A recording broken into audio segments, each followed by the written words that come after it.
शुक्लाम्बरधरं विष्णुं शशिवर्णं चतुर्भुजं प्रसन्नवदनं ध्यायेत् सर्वविघ्नोपशान्तये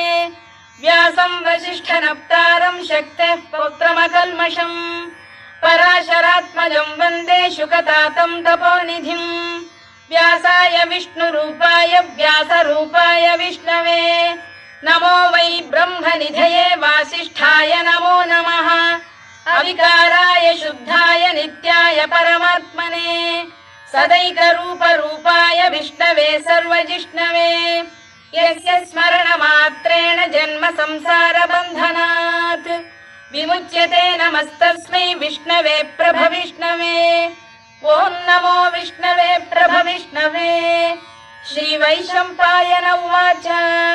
श्रुत्वा धर्मानशेषेण पावनानि च सर्वशः युधिष्ठिरः शान्तनः